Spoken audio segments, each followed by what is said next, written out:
It's time to level up! Your talk variety program showcasing the best in media and other fields.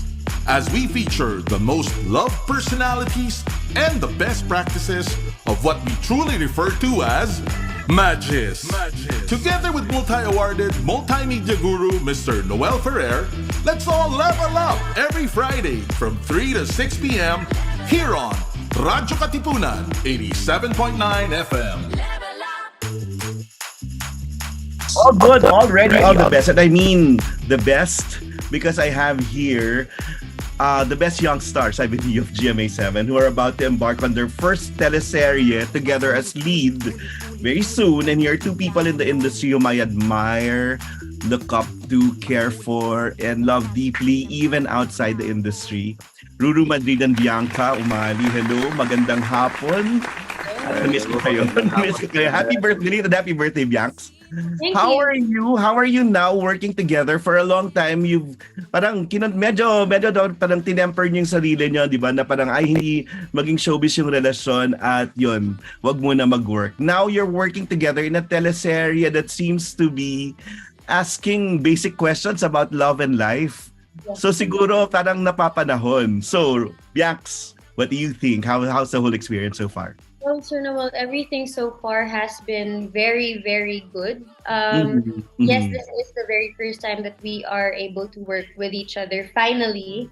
Yes, pero nasabi, I'm so nerd because I watch all your interviews. Sabi daw, nagkasama kayo kay Barbie, yung sa teleserye ni Barbie, pero hindi daw nagka-connect yung characters nyo. Yes, I don't even remember seeing each other on set. Who remembers all those scenes? Naalala ni Ru. Ako hindi ko talaga naalala. So, Ako naalala ko lahat. Now being back on set together for a project that is ours, That's true. I've been saying in interviews when asked na at first it was really weird because you are working with someone you are very much comfortable with. Yeah. So I guess it becomes both harder and easier. It's harder because you go through it with someone that you're too comfortable to the point that you have to step back for you to be able to treat the show as co-actors and not as a couple. And it gets easier at the same time naman because you are working with someone who you know very well and who you love and you're comfortable with. So yung experiences, you're going through the show together. But so far, ang dami naming napagkukwentuhan, Sir Noel, every after our taping days na iba-iba yung natututunan namin every time.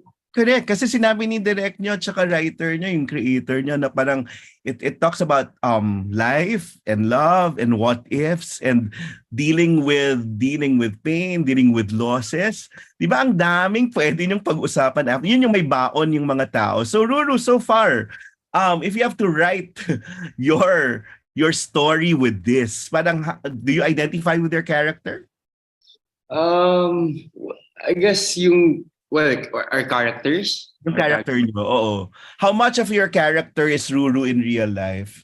I don't know. Well, kasi si Liam, basically ang difference naming dalawa, si Liam marami siyang regrets na gusto niyang baguhin sa buhay niya.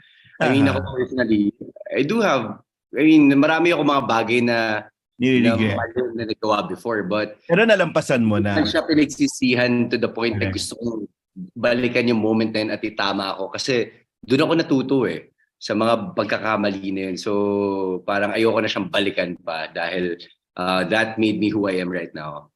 Tama naman. But if you were to write your story, dito na magmamarka yung interview because all the other interviews would say, okay, how are you different and the same as your character? If you are to write your story, how different will it be? Kunyari, Bianca, in growing up, would you have wanted your parents to be there? If you are to write your story, what if your parents were there? Would you have wanted them longer? Sana? Honestly, I think if I were given the opportunity to write my story, I don't think I would treat it as I would rewrite it. Okay. It would be revise lang. Para gano'n. Longer time naman, ma'am. No, not revise. For me, it would be just writing maybe a second version or a different Ay, version. ganda. So I won't rewrite anything, but I would make another version. So maybe, yes, if it were about my childhood, the other version would be to have a longer time and experience in life with my parents. But sa original story ko ngayon, I can say confidently that I wouldn't rewrite anything kasi alam ko na lahat ng nangyari sa buhay ko may rason. And I wouldn't be who I am today if those didn't happen. Galing. Pero, kunyari, had you had longer time, ano kayang timpla mo ngayon? I don't know. No, if you were the writer of that, parang kung ikaw, parang, would you have cherished every moment? Di ba? Parang losing them early would make you value the time more with them, no? Yes, and I am sure that in that version of my story, I would be a dependent person and not an independent woman. With them, di ba? With them. Ganda. The independent woman I am now. So it's gonna be a different, siguro mas sobrang family-oriented and talagang daddy's. Ganda. Ruru, ikaw naman. I still a nerd and watch your interviews. Sabi mo, lumaki ka na hindi masyadong may pera. Would you have wanted it another way growing up? Or pag sinulat mo ba yung storya mo ulit, gusto mo ganun pa din? Para mas siya. I mean, for me, Sir Noel, parang like, first gusto ko makita yung buhay ko kung sakali man na lumaki ako na meron kaming kaya or like mayaman kami, na bibili ko yung gusto ko, nakapag-aral ako sa gusto kong school. I mean, gusto ko makita yun, but I guess siguro hindi ako magiging ganito katatag na tao. Hindi magiging ganito yung passion ko sa ginagawa ko kung meron na ako noon pa ng mga bagay na yun. Kasi I'm sure sa sarili ko right now, kaya ako naging ganito. Kasi pinaghirapan ko itong bagay na meron ako right now. I mean, pareho kayo from the bottom talaga. There's no someone na naglagay sa akin dyan na meron ka ng project na maganda. Hindi, talagang inaral ko siya lahat. And I guess for me, yun yung pinakamahalagang bagay. It's not the like yung mga material na bagay na meron ka, but it's the journey yung pinagdadaanan mo bago makuha yun. Galing. So sabi ko nga sa inyo, gusto ko kayo kasi self-made. Di ba? Parang yun. Next, in rewriting your teen life, would you have wanted to finish school sana? In your rewriting your story, your other version of your story? Bianca, ikaw? I would, if I weren't in the industry today, I would be studying, definitely. No, pero it's never too late. You can still write that story. Bianca, during the break time of yung New Star News dun sa 24 Oras, she would ask, paano kaya pwedeng if she can dabble through that. Yun, tuloy mo pa rin. Ruru, ikaw, would you want that too? Na tipong, kasi when you have children eventually, and we'll project that later, mahirap sabihin sa kanila, mag-aral kayo when you, di ba? Parang, yun, di ba? Magandang parang sabayan nyo sila doon kahit gaano ka-late. So in your rewriting your story, part of that would be, yun, di ba? Of course. I mean, syempre, for sure si Bianca rin naman. Parang, simula bata pa lang kami, that's our goal naman talaga, makapagtapos ng pag-aaral. That's true. Parang yun yung gift na pwede namin maibigay sa mga magulang namin na habang buhay nilang, kumbaga, paano ba? Like, habang buhay nilang parang i-appreciate. Ako kayo, parang iba-value. Ako, yun talaga, it's never too late. Never too late. Now, in another interview, you said 4 going 5 years na into the relationship. Mga sana ba, in your writing or revising or another version, if sana nga ba, hindi na nangyari yung mega ball incident na palagi pinag-uusapan or okay pa rin? Or naiwasan na lang? Yeah, for me, Sir Noel, syempre ayoko naman na nangyari yun, nagkaroon pa ng malaking issue. That's true. The point na nasaktan ko si Bianca. Pero ang ganda ng lesson ng forgiveness doon. But for me, I guess it's yun natutunan namin after that. Yes. Dun ko mas nakita yung value niya, yung worth ni Bianca, na doon ko nasabi sa sarili ko na hindi ko na kayang makitang masaktan tong taon to. That's true. That's true. Bianca, ikaw, in that, ibang klase ka rin mag-forgive, no? Parang, pero nakaya mo yung 8 months. Nakaya mong tiisin, pero yan talaga, beach ng beach, di ba? Parang during those times. So, parang ako, in rewriting that, parang would you still have forgiven? Ito, Bianca.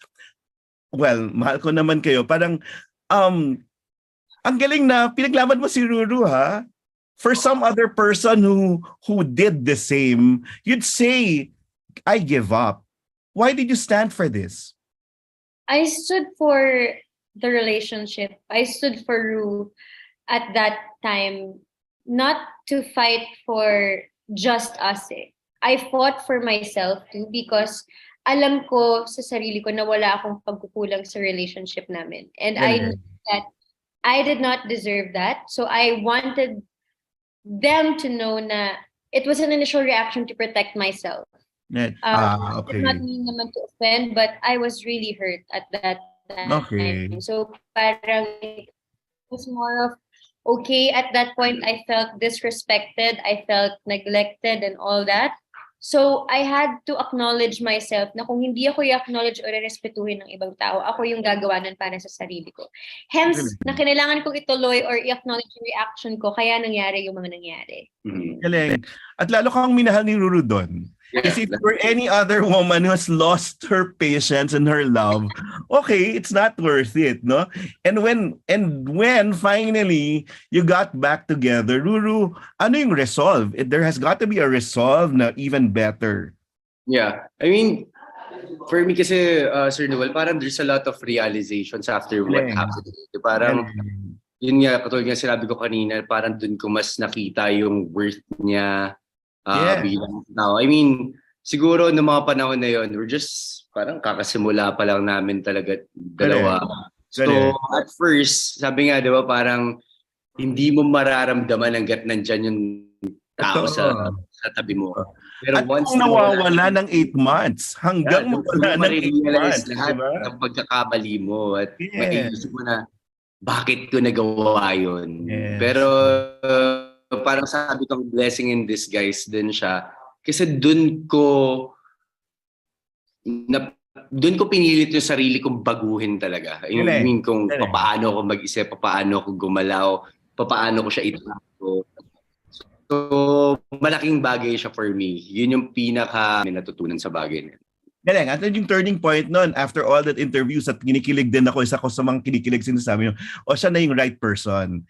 And in an interview you had recently, actually yesterday lang, Ru, sinabi mo na yung pinaghahandaan mong bahay ay susunod na para sa inyo na.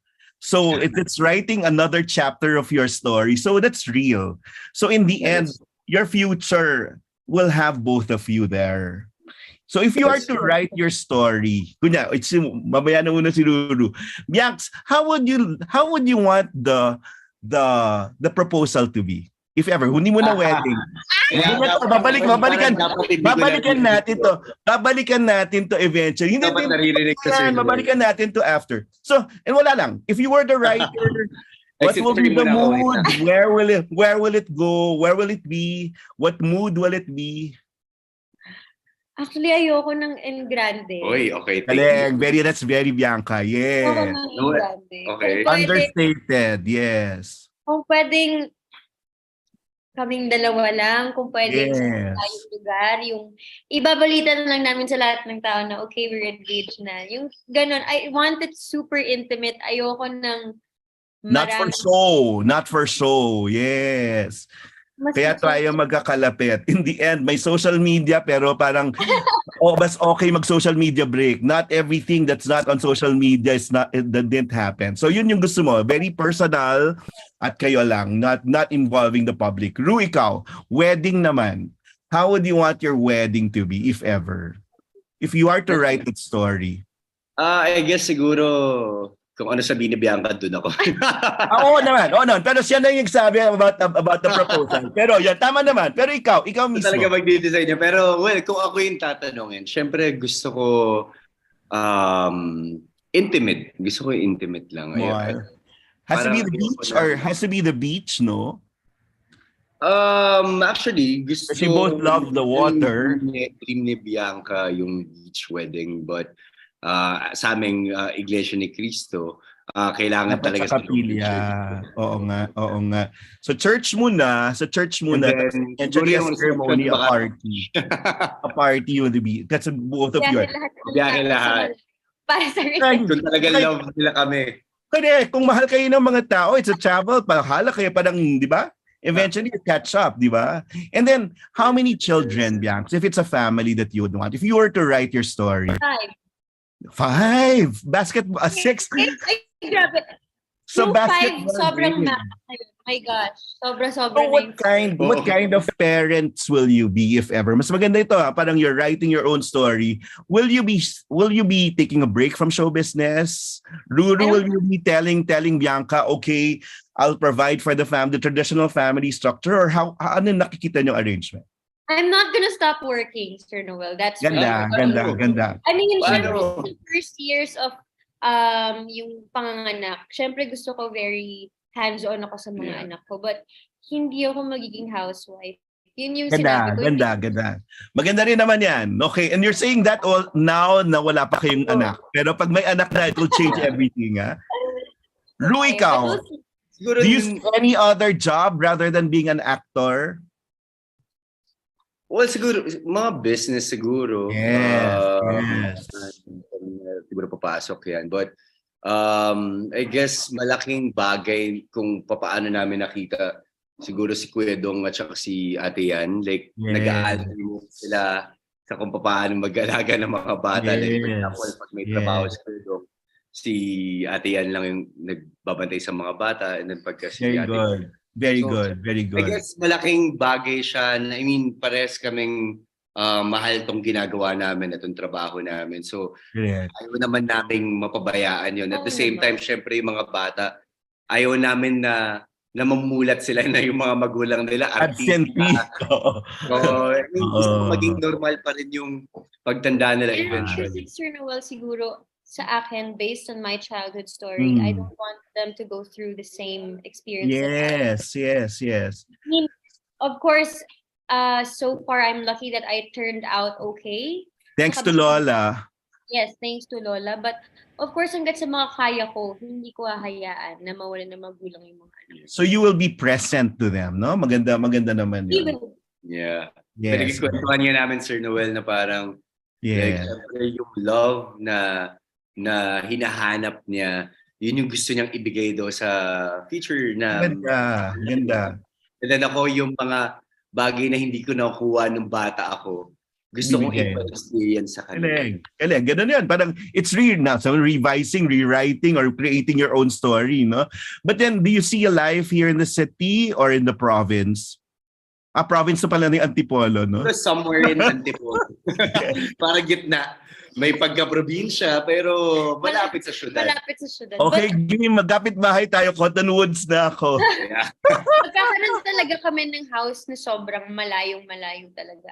That's true. It's the idea of coming home, di ba? Or going home. Yun pagang after a day's work, yun pa uwi. Next. Sorry to bring this up kasi kasama to sa coverage ng teleserye. It's death. It's the acceptance of death. We were talking about it's a creator, so you cannot experience the fullness of a loving experience. You cannot experience of love if you don't come to the acceptance of death. Ang hirap doon, no? Pero what kind of death eventually, kung kayo magsusunod ng sarili niyong story, do you see yourself having? Do you want a prolonged one na may sakit tapos yun deads, or yung biglaan na lang para wala ng sakit? And ano yung insight nyo dyan? Oh my gosh, ang hirap yung tanong. Sige. At ano yung impact? Ikaw ba, Bianca, so your parents died, prolonged ba yun, or nabigla na lang? My mom was prolonged because she died because of breast cancer. So she passed away in her hospital bed. So were you prepared more because of that, or? I mean, I was young, but I don't think you would ever be prepared. If I were, like, my dad naman biglaan naman because so I think if I were to choose, ayoko ng prolong, but ayoko rin naman ng biglaan na painful na hindi alam ng pamilya ko. So, pwede bang in the middle? Ayoko yung, siguro yung saktong timing lang at hindi aabot dun sa point na kailangan mag-decide ng pamilya ko whether they have to pull the plug or not. It's so selfless because you're thinking of yung may iwan. Di ba? Yes. Pinakamasakit palagi yung may iwan. Yes, you would want them to be able to process it really well. Ruru, ikaw? Anong klaseng Siguro, as the head of the family, di ba ganyan gusto kong din? matuloy or die old. Like to the point na alam ko sa sarili ko na na-cherish ko na yung every single moment na kasama ko yung mga mahal ko sa buhay. Ganda, ganda. Does it mean, Ruru, dapat mauna muna sila, ikaw na yung mahuli? Di ba ganun yung sasabihin, unahin mo na sila para kaya ko, para hindi nila maranasan na wala ako? Actually, hindi nga, parang ayoko rin na maramdaman, ayoko makita nila na nahihirapan ako. Ayoko like, kunyari, pagka kailangan pang itubo, ganyan, ayoko ng ganun. Sabi ko, pagka once na nangyari sa akin yon, wag nang ilaban. Ayoko nang makita nila na nahihirapan ako sa hospital bed. Ganda naman yun. Pero, sino dapat yung mauna para mas ma-liberating yung experience? Di ba may ganun pag mag-asawa? Parang mauna ka na kasi hindi ko kakayanin pag nawala ka. Parang ako na lang yung mauna. Pa sa inyo, if ever. Hirap parehas eh. I don't have an answer. Feeling ko, confident naman ako to speak for the both of us na we're prepared. And you're prepared. Yeah, but we're sure parehas kaming madedevastate. Ay, hindi namin kaya.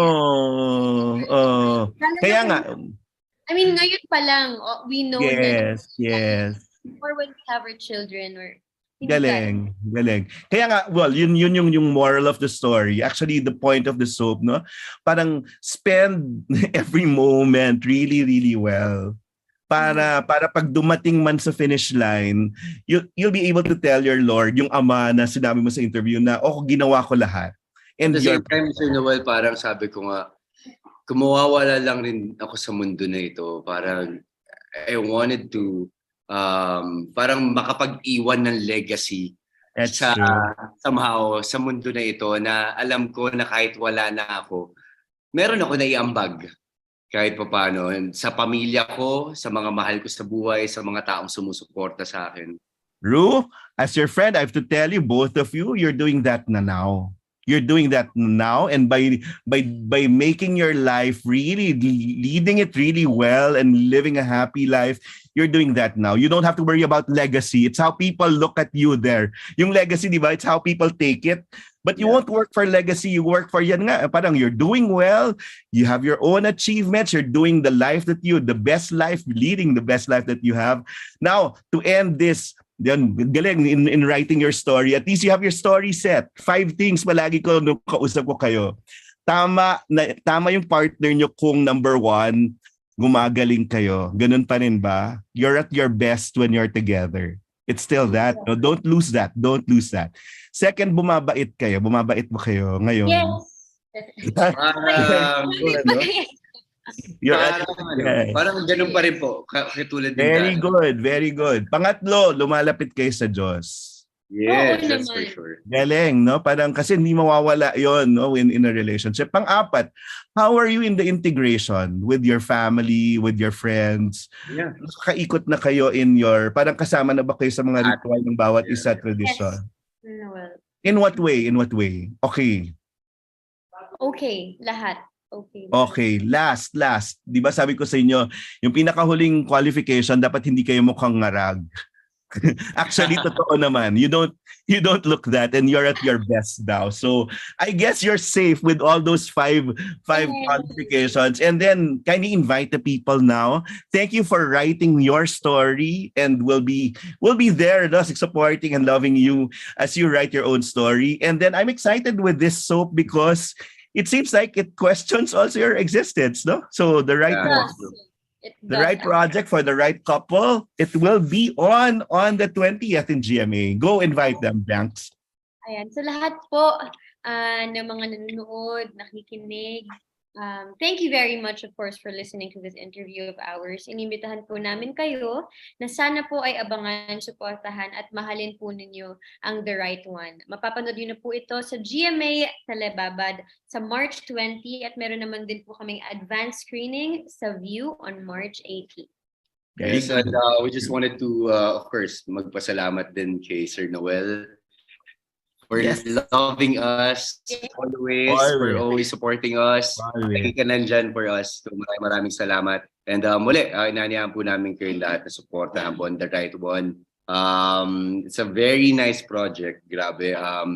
Great cinematography, great casting, magaling lahat po ng artista, ang gaganda ng bawat eksena. And for sure, every episode, marami po kayo matutunan. Sobrang lucky rin po kami dahil this is the first ever collaboration ng GMA and ng View.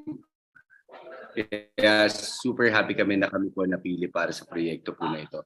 And of course, sa aming creator, Galing, no? Mr. Mark Norella. Yes, such an amazing show. This is his concept. Yeah. And nakakatuwa that we get to make him proud.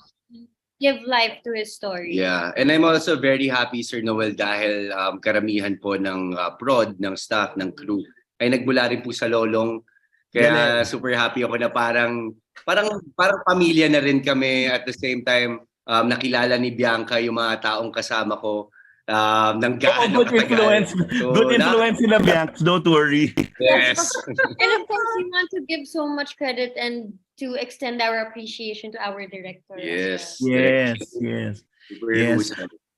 Ako yun nga, parang the success of this is not only in what you're able to convey to the audience or show to the audience externally, but what its effect on you.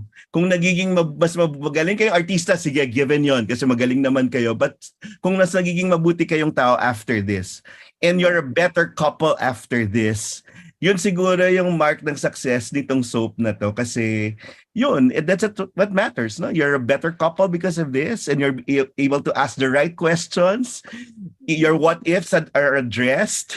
There's acceptance, there's forgiveness. At sabi nga nila, hawak niyo yung katotohanan nyo. You continue to say your truth. Tama ka, Bianca. And I admire your interview with Boya Bunda recently, and you're just so confident about what you stand for. And Ruru, yun. The next one, yung kabutihan. In the end, yun, yung kabutihan at katapangan.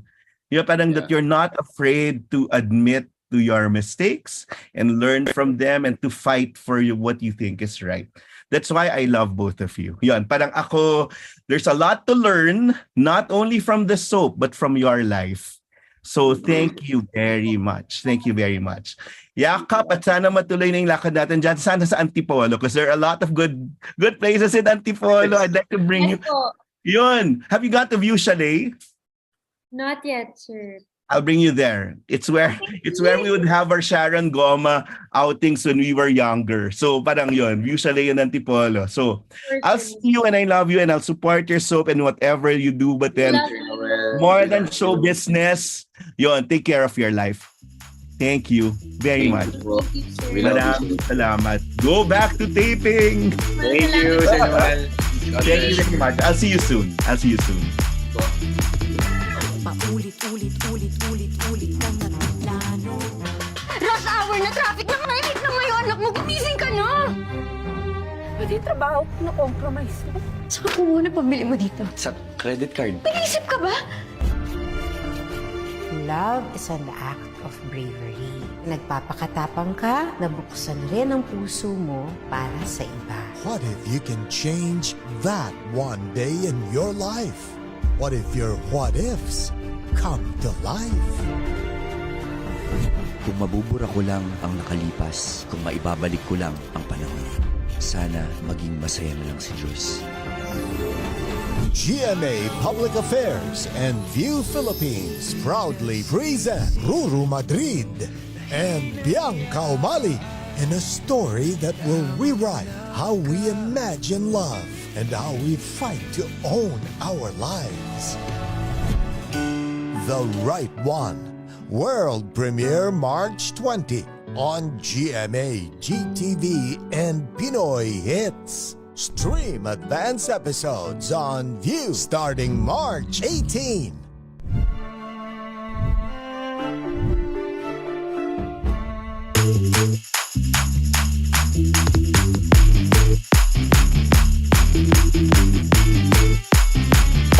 already all the best. And when I say the best, I have here the best people to work on a new soap. And I like to support them because they're passionate about their work. And at the same time, they're trying to balance that whole thing about creating a soap na within the required parameters of two producers, the GMA Public Affairs and View. So we have here Direct King Baco. Hello, Direct. Thank you for gracing our program. And then the creator of this soap, si Sir Mark Anthony Norella. Magandang hapon at salamat at sana okay kayo dyan sa set. How is it so far? How much have you taped now that you're piloting next week? And how is the experience so far? Direct, ikaw na muna. I think this is our 20th day of taping. Tama, Mark, no? Yeah. Yes, direct. And More so than half far, na po tayo. oh yeah. So far, happy set naman. So I think that makes our work easier. Mas maganda pala na ganun. Kasi mas ano yung mga tao mas ganado, mas inspired than a very heavy set. So yun ang mini-make sure ko lagi para, alam mo yun, mas mabilis, mas ginagalingan ng mga tao pag ganun. And it also helps that you're there sa isang location na malamig, na nakakaalis, nakakatanggal ng init ng ulo, Direct, no? Pero mukhang hindi ka naman nag-flare up. Correct. Actually, ito yung pinili ko. Ako din yung sabi ko, dapat sa Tagaytay. Kasi nga, mas malamig, number one. Hindi mainit ulo ng mga tao. Number two, yung mga artista, yung mga makeup nila, hindi sila hulas. So, lagi silang good mood. So, nakapag-deliver sila. And yun, mas dala-dala na lang kami ng jacket. Mas maganda yung malamig kaysa mainit Correct. Jacket lang katapat lang pag gabi. So, lalo na on maganda siya. Summer. Lalo na yung set ng summer, yeah. Correct. Mas maganda mag-work talaga dito. Kasi yung klima nga, sobrang sarap yun. At uwian na kayo, Direct, no? You don't have the restriction of a lock-in set. Hindi na wala ng ganon. Yes, nauwian na kami. Yun nga, kailangan lang din maaga yung call time ng mga tao kasi nga medyo malayo, magagaling sa Manila, sa Quezon City pa. So they have to travel. So kailangan medyo maaga. Yun lang yung downside doon. So kailangan maaga talaga mga tao. Okay lang yan. Sanay tayo sa ganyan, no? At disiplinado, lalo na pag public affairs na set. Yan na po. Si Mark, pareho kayong Mark, may second name kang Mark. But Mark, eto na. How much of the story, well, this soap, Right to Love, follows the story of a man who finds a mysterious typewriter that allows him to rewrite his love and life story. How much of it is yours? So, I know it's a collaborative work, but then eventually, the impetus the germ of the idea came from you. Anong bubog mo ang nagbunsod sa'yo ng ganitong storya? Actually, dito Noel, it was pitch 2020 pa. During the height of pandemic. Oh, okay. Siyempre nung time na yun parang, siyempre ang mga tao, ang una sa mga inspiration is yung mga K-drama talaga. Yung na-lockdown tayo tapos wala tayong hindi tayo makalabas. Yeah. So most of my time was spent sa panonood ng K-drama. Tapos naisip ko parang kaya nating itaas yung Philippine drama na nahuhumaling tayo sa K-drama. Itaas natin yung antas ng kwento. So yun yung unang inspiration. Tapos pangalawa, during the height of pandemic, doon natin na-realize na parang mawala na lahat. Wag lang talaga yung family, yung loved ones natin. Yun yung pinaka-core po nung kwento. Tapos every time tinatanong nga po ako dyan parang how much of the story ay, kumbaga, saan nang gagaling ako. Nakukwento ko nga ba sa mga artista namin, nung unang mga tinatanong ko na ganyan, parang nakikita ko yung sarili ko kay Liam. Na parang Liam is the representation of myself na lahat din naman ay makakarelate kasi lahat tayo ay maraming what ifs. Yes, Si Joyce, played by Bianca, is the representation of the regrets in our lives. Yung mga sana ganito, siya yung nag-personify po nun. So nakakatawa dito, habang nag-shoot kami, lalong nag-unfold din sa akin as the concept creator na ay parang ako rin pala yung character ni Via. Parang ako rin, parang a part of me is also Via. Malalaman ko sa pag naparoon nyo dito na parang si Via kasi gagawin lahat. Galing. Para lang sa pag-ibig. A part of me is also the character of Paul Hans na parang this is the good side na gustong makita ng ibang tao sa atin. So as the concept creator, nakikita ko yung sarili ko po dun sa mga characters na nakakatuwa na sa buong proseso. Kasi dito, Tito, sobrang collaborative po namin. Very good. Yes, I know. May isang coffee shop na yata kayong pinasara dyan sa Candle, di ba? Na meet ng meet, do. So, and eventually, it becomes your story. A very dynamic story because you can identify with all the characters. But as it evolved, ano yung challenge sa'yo sa pagkatao mo? Parang, have you been more accepting of what the future can bring? Or parang may what ifs pa din, di ba? Parang ang daming, yun nga yung magandang possibility when you start asking the what ifs. Although I've learned that's the pinakamasakit na part when you dwell on the what ifs, no? So, yun. But, nasasagot mo na ba yung what ifs mo sa buhay? May kasagutan ba dito pag napanood nila yung soap?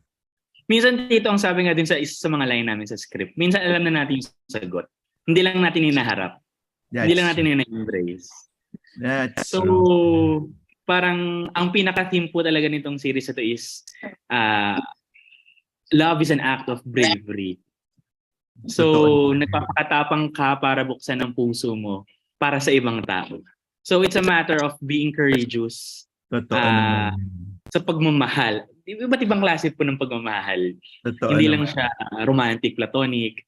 But it starts with you. It starts with the self, di ba? Yes. So ikaw naman, how are you able to like bring out the love in the set?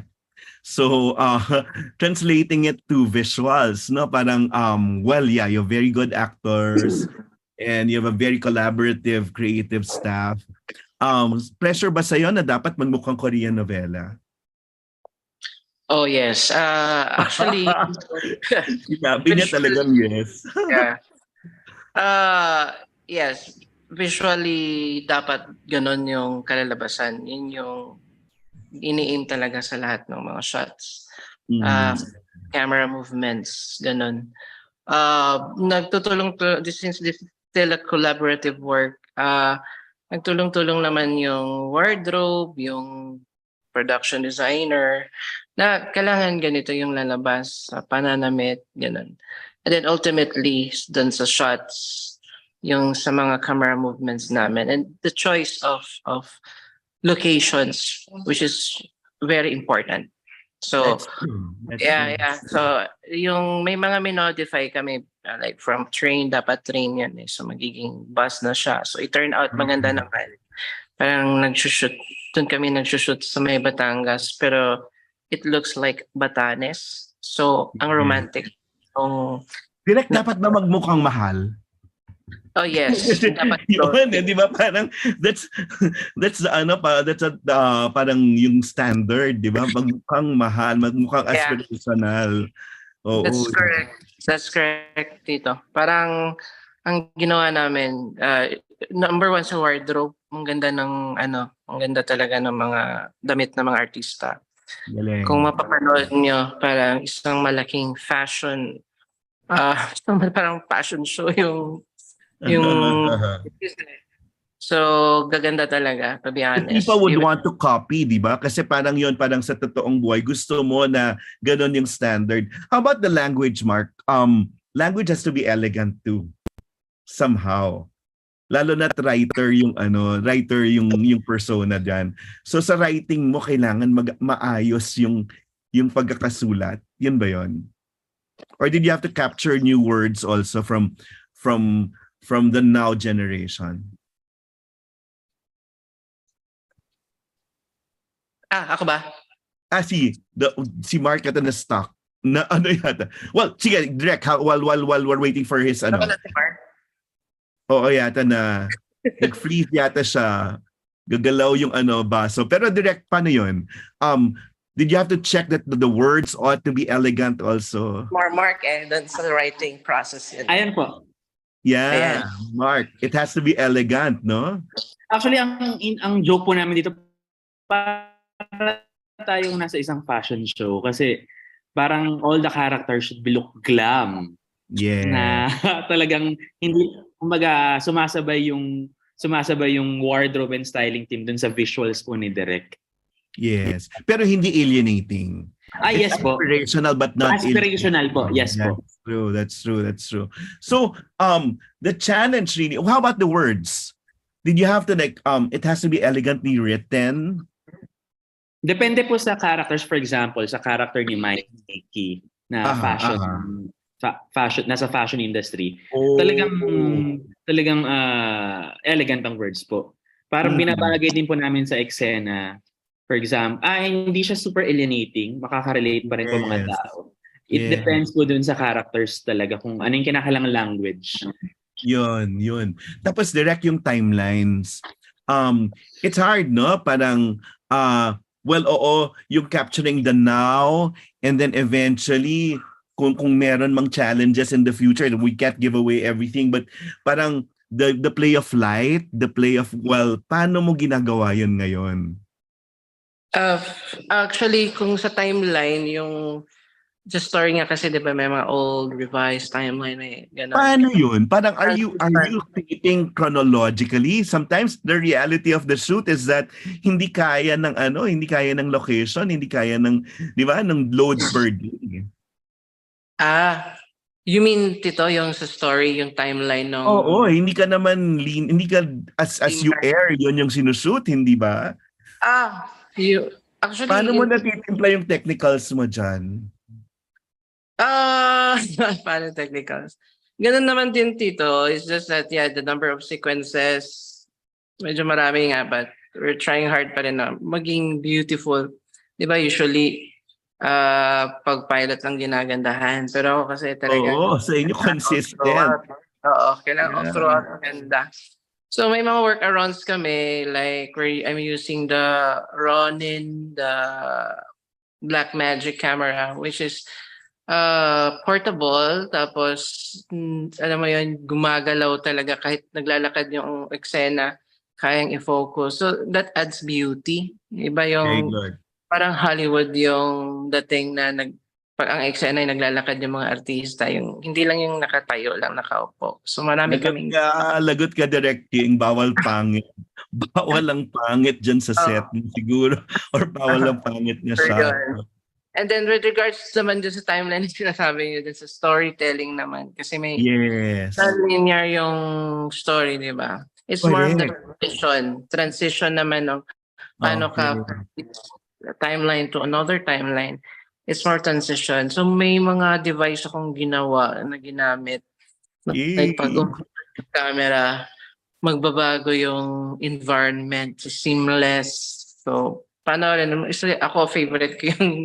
That's your intervention That's your intervention, the transitions and all. And that's yun siguro yung yung directorial imprint mo inaabangan ng mga tao. Paano hindi mako-confuse at paano matatahi nila yung storya.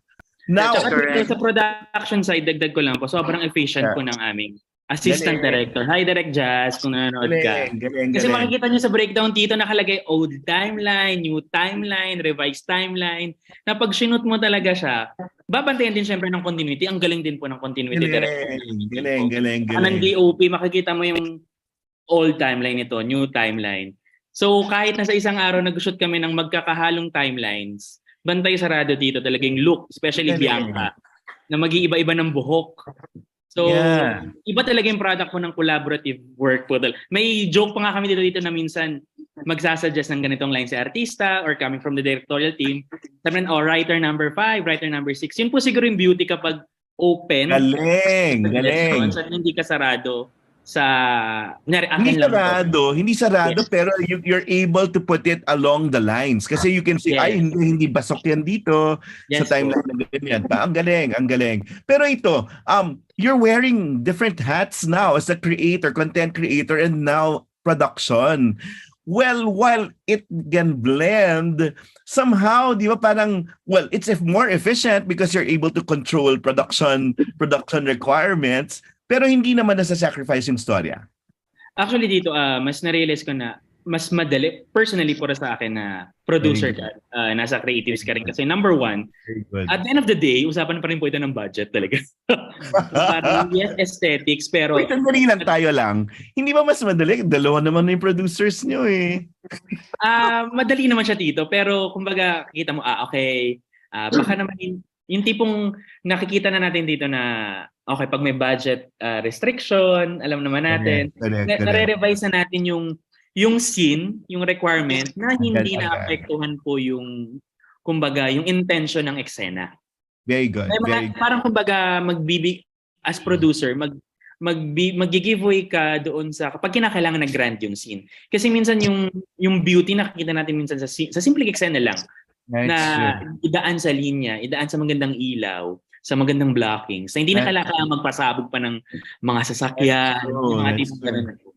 But so sa akin po, okay na both po. Since you're the content creator also, parang you have the big picture, even direct, no? Parang ito yung goal natin. If we can't use it this way as we planned, as the resources won't allow us, meron na kayong plan B agad. Yun siguro yun yung maganda. Pero direct ito, after watching this soap, anong tama sa mga viewers yung gusto mong magkaroon? What's a message you want to come across to the viewers after watching this soap? Number one, yung message nga ng love is an act of bravery. Yeah. Do you practice it direct? Number one yung message. Also? Oo. Pero number two, no? Ang Talaga tinanong ni Tita Noel. Wait lang, sorry. Kasi di ba parang parang love is an act of bravery. Do you, as a director, do you practice it yourself also? Oo naman. Sacrifice, commitment. Oh, of course. Oo. Okay. So you live it out also. Kasi mahirap i-translate into screen nung hungkag din nararamdaman, di ba? So may karga ka rin direct. Oo naman. Oo naman.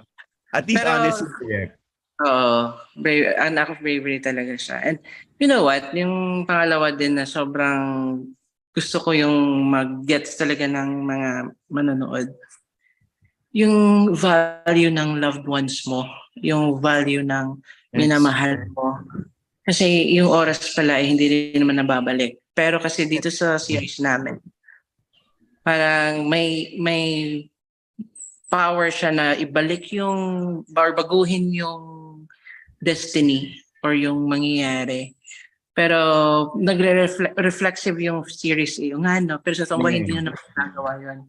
It's very reflexive na, oh my God, oo nga, pag namatay yung isang mahal ko sa buhay, hindi ko na maibabalik yun. So, habang gumagawa ko, napapaiyak din ako, tumatagos minsan. Very good. Ay, alam kong, ano lang yun, alam kong make-believe lang tong ginagawa ko. Arte lang yan. Pero, the truth na ina-uphold, the truth na pinapasa mo dun sa audience mo, ang ganda pala na sa totoong buhay pala, ma-apply mo yun. So yun yung value ng minamahal mo. So don't hurt anyone, don't hurt kahit anyone sa mga minamahal mo kasi nag-iisa lang pala rin sila. At hindi na may ibabalik yung oras kapag oras na nawala sila. So I asked your coordinator, si Ana Rodrigo kanina, if death is part of this. Sabi, well, kasi I read, and I'm reading now, yung Book of Billions, di ba? Parang you cannot fully accept the reality of loving until you've accepted the reality of death, no? Ito, sabi niya, ay hindi pwedeng i-reveal, pero kasama doon sa time, di ba parang sa acceptance mo ng ending, yung commitment mo doon sa pagmamahal, yung pagtanggap mo sa pagmamahal.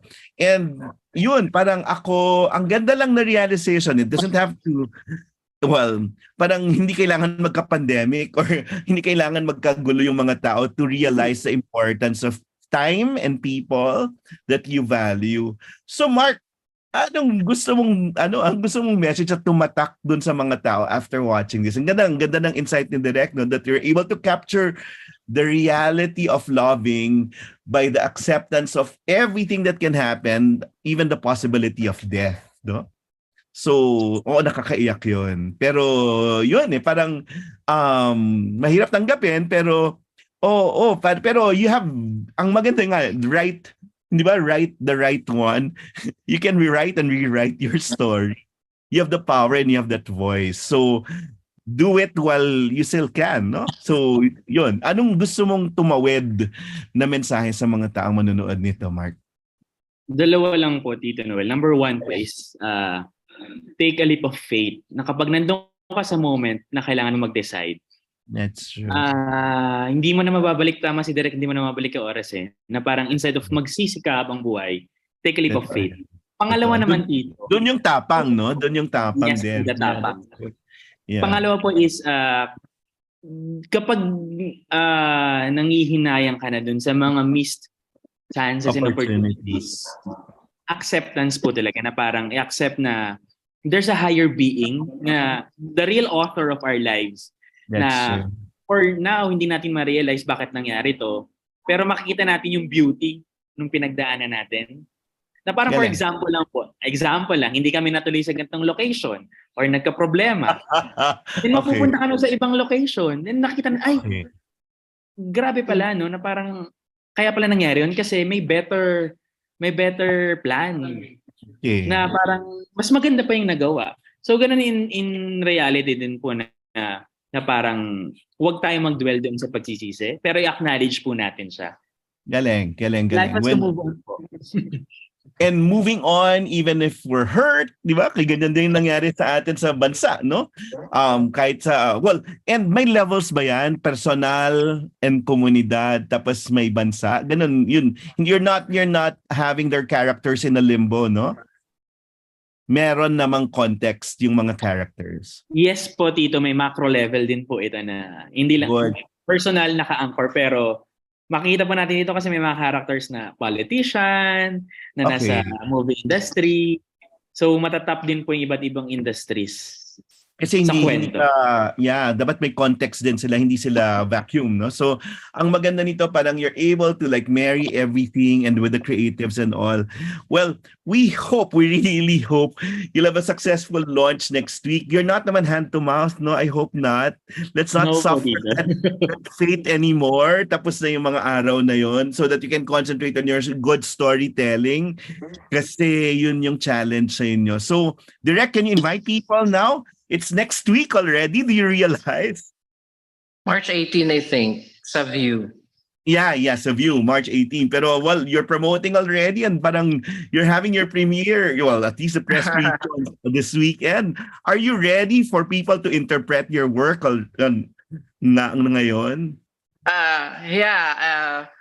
Excited and afraid because para kang manganganak, di ba? Para kang manganganak and you're showing your soul to people again. Yeah. Oo, natatakot nga rin ako eh. Pero, you know what? Any form of art, author is dead.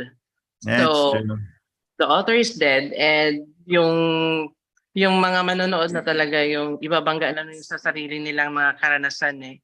So, may sarili silang judgment. So, sana mas matuwa pa sila. Kaya dapat abangan nila to March 18 sa View and then after that sa GMA na. And March 20 on GMA. Yeah. And then our launching would be on March 11 sa Admiral Hotel. So yun, nakakaba yun kasi may parang a question Q&A pa yun after and I'm not used to it. No, pero direct, di ba? If you hold the truth, number one, pagkatotohanan yung hawak mo, at pangalawa, yung katapangan yung hawak mo, at kung may pagmamahal ka dyan, you'll never go wrong. I think you have a really good project. That's correct, Tito Noel. Can't agree more with that. Is this your best project to date, Direct? At least something you've invested yourself in? Kanya-kanya. Yes, sobrang happy ako dito. Yes, this is one of my best projects. Kasi ang dami kong pwedeng gawin visually. Masarap paglaruan ng material. So, sobrang happy ako para ako naglalaro sa set. Kasi, alam mo yun, yung Yung kwento, ang ganda-ganda, yung pag-manipulate mo ng time. So maraming pwedeng paglaruan. So yes, agree ako. At parang playground mo, pero para ka nagre-retreat with your insights now on life and love. Para ka Correct. nagre-retreat din. Tama ito. Kaya generalization ko nga, marami akong natutunan dun sa kwento. Diba yung may baon ka after watching, hindi lang feeling, kundi may insight after. So siguro yun yung challenge natin sa manunood, no? That after that may baon sila after watching this. Mark, I think you have a successful soap already off your sleeves. You just have to continue to be consistent until the last. So Mark, invite the people to this. You cannot claim this as your own, but it's a germ of idea that started, and it's a collaborative work, I think, and we're all proud of it. Ayun po, ang The Right One po ay homage namin sa ating mga what ifs, sa ating mga regrets, sa ating mga dead stars sa buhay. So, I believe po talaga na makaka-relate po ang lahat. So, inimitahan po namin kayo sa unang-unang project collaboration po ng GMA Public Affairs at ng View Philippines. The Right One, stream on View ng March 18. Yes. And yeah, Philippine Primetime Premiere po. World Premiere po pala din sa March 20. Correct. And we'll talk to your stars, and we'll continue supporting you, because yun nga, it's an ongoing retreat, and you talk to yourself when you watch this show. Pero somewhere in this show you will find yourself. So yun siguro yung measure natin of the success of the soap, when you start questioning your belief on yun nga, love and life and your existence. Yun. You've made that point already. So thank you and good luck, Direk and Mark. Yan, you're back to shooting. Thank you very much, Direk. Thank you po dito. And continue to be happy, to be a happy set. Ayan yung set ho nila. Ayan na. Meron na, nagpe-prepare na sila for the next scenes. Buti malamig. Don't you wish you had a studio, or talagang nirentahan nyo na yung bahay the whole time, Direk? Yes po. Pinako na namin. Marami kami eksena dito. So, ayun. Ito, nagsiset. For how long is that? Well, kung week 5 na kayo, so 5 more weeks? Ilan na lang, Mark? 10 more days of Philippines, no? Tinatapos po namin dito na matapos ng March, Philippine leg. Kasi meron po kaming surprise na ang galing. Sa finale. Ang galing. Ang social niya naman. No, it has to remain beautiful, and yun, don't stop asking those questions, the what ifs, and what can I do, and the acceptance, no? So, and yun nga, your process remain to be as important as your finished product. So, maintain a happy set. Continue to be your main. Yun siguro, yung challenge natin, gusto natin magpakabuti yung love life at sa buhay natin. Even in our small processes like this, you continue to practice that too. Maraming salamat, and you have our support. Thank you po. Thank you, Tito Noel. Thank you. I wish you well.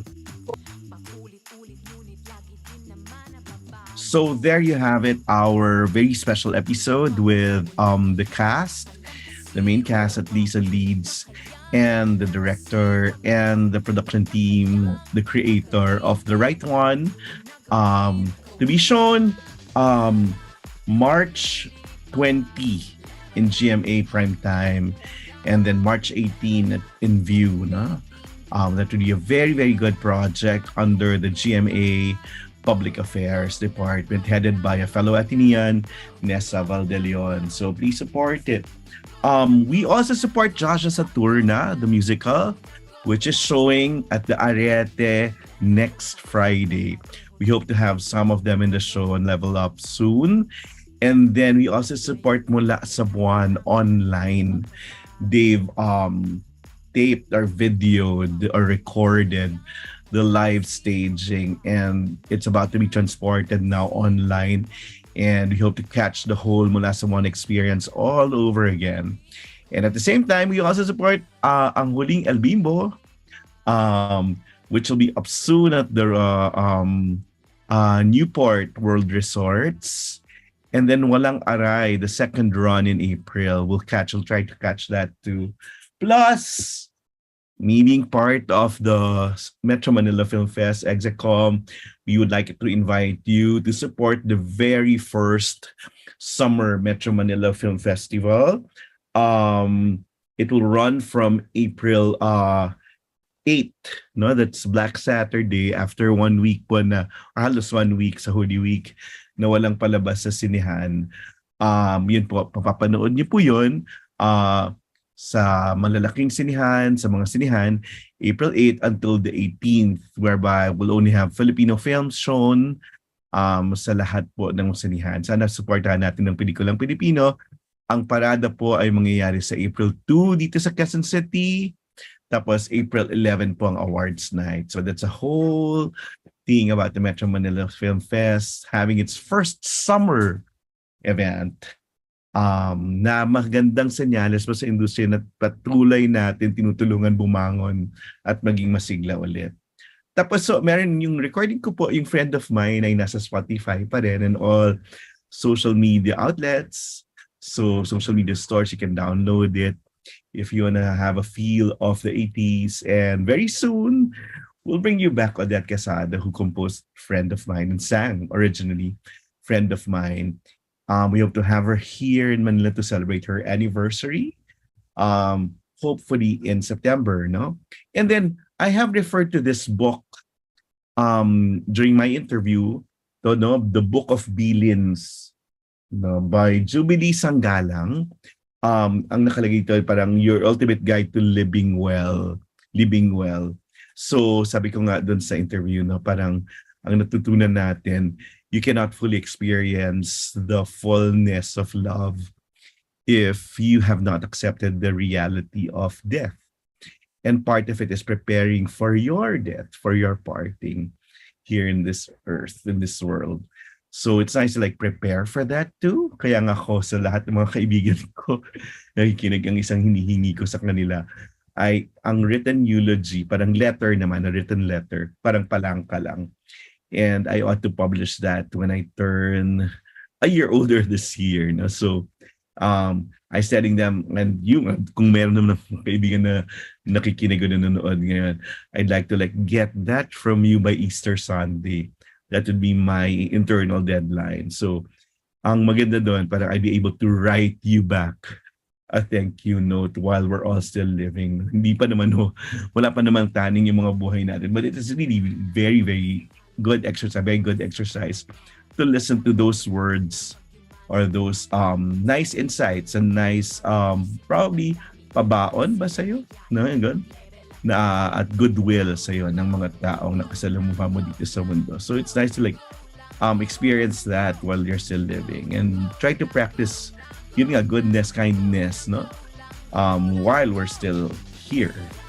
So maraming salamat po sa pagsama sa amin dito sa Level Up ulit. No? So in the next few days, we'll have more exciting episodes and I hope to have more exciting episodes there. Mismo sa Radyo Katipunan, nagka-GP strike lang this week. But we hope to have more live episodes there in that studio, in that new studio. While we're celebrating the 5th year of Radyo Katipunan, my 4th actually, here in our beloved network, Radyo Katipunan. Maraming salamat po and we continue leveling up not only in our personal lives but even in our community and in our country. Maraming salamat po and see you again next Friday. Mga Katipuneros, it's time to level up! Your talk variety program showcasing the best in media and other fields. As we feature the most loved personalities and the best practices of what we truly refer to as Magis. Together with multi-awarded multimedia guru Mr. Noel Ferrer, let's all level up every Friday from 3 to 6 p.m. here on Radyo Katipunan 87.9 FM.